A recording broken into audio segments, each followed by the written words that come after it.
The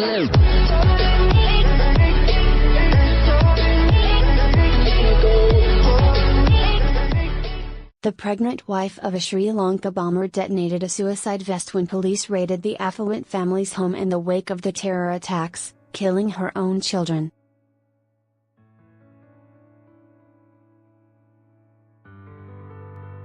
Another of the suicide bombers behind the deadly string of attacks that killed 359 people and injured 500 on Easter Sunday studied in Australia before returning to settle in Sri Lanka.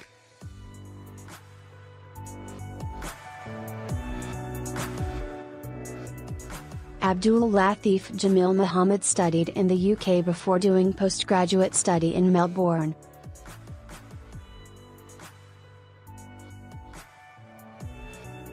Sri Lanka's Deputy Defence Minister Ruwan Vijayawardene told a press conference most of the suicide bombers were well-educated and from wealthy families.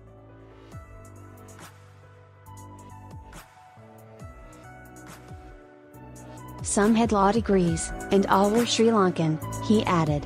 Blood brothers. Two brothers at the center of the plot were the sons of a wealthy spice merchant, and their sprawling white house is one of the most ostentatious in the suburb where they lived.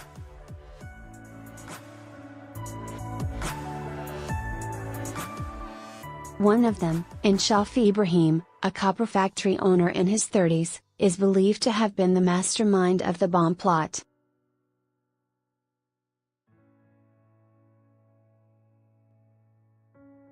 He detonated his explosive device at the busy breakfast buffet of the luxury Shangri-La Hotel, a source close to the family said.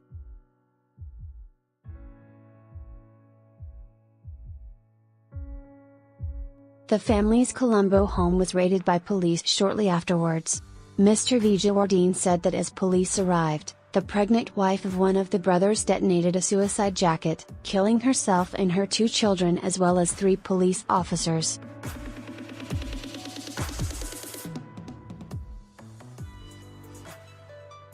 Ilham Ibrahim openly expressed extremist ideologies and had been involved in meetings of National Tawheed Jamaat, a local Islamist group suspected of involvement in planning the attacks, according to the source close to the family.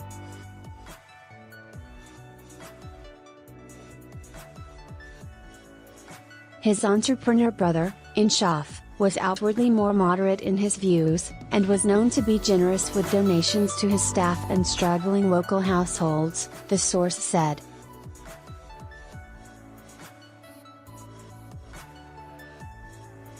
He was married to the daughter of a wealthy jewelry manufacturer. The brother's father, Muhammad Ibrahim, was arrested as police investigated those behind the attacks, police said.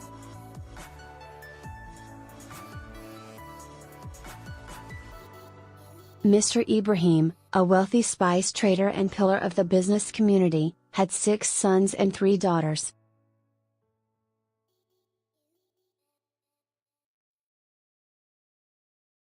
He was admired by many who knew him. He was famous in the area for helping the poor with food and money.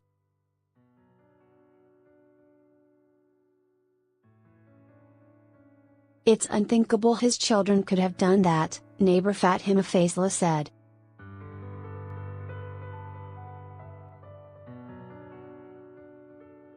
Muslim community living in fear. Sri Lanka's Muslim community, which accounts for 10% of its population, is on edge.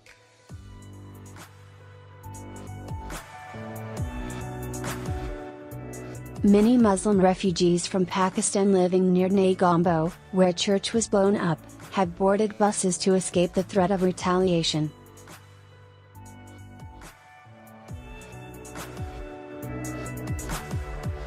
Farah Jamil, a refugee living in the area, said her family had been chased out by angry locals.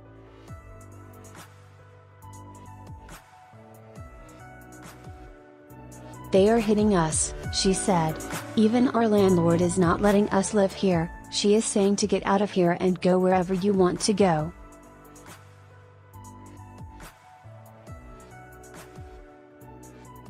Muslims living near the Ibrahim family expressed their sorrow that their neighbors were involved in the terror plot.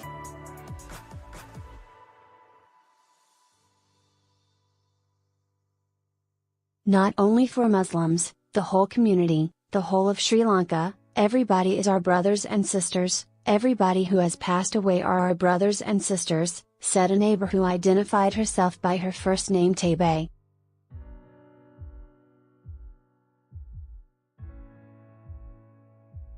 I have a small brother, he was very afraid, all the kids in the lane, they were very afraid, my small brother, he is not even going to the bathroom by himself.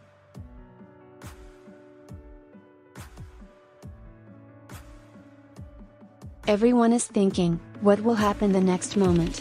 Intelligence failure heightens political tensions. The failure to act on detailed intelligence pointing to the planned attacks has led to feuds at the highest levels of government, with Sri Lankan President Maithripala Sirisena asking for the country's defense secretary and police chief to step down.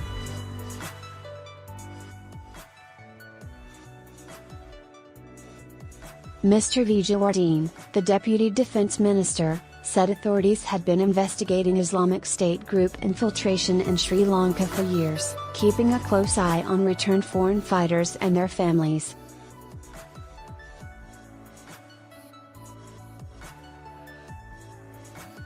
Authorities also ignored warnings from the country's Muslim leaders in January, about an extremist cleric who is believed to have planned the Easter Sunday attacks.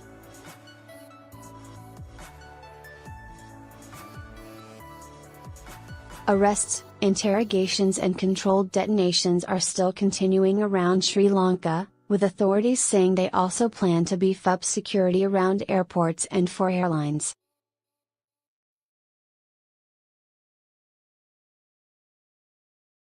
Australian, UK, US and UAE agencies are helping with investigations. Within a couple of days, we will have total control, Mr. Vijayawardene said.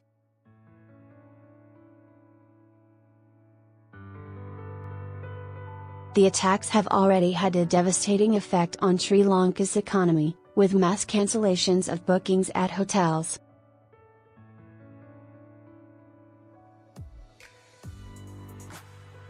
The Colombo Shangri-La Hotel, which was bombed, has shut until further notice.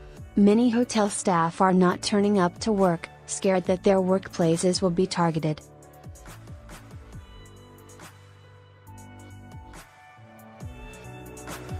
The increased security presence around major centers and nighttime curfews are continuing.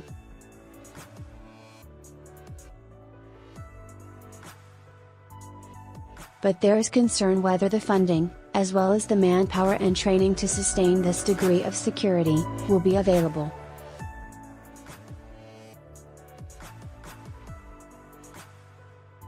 But for now, sweeping emergency powers for the military is the new normal.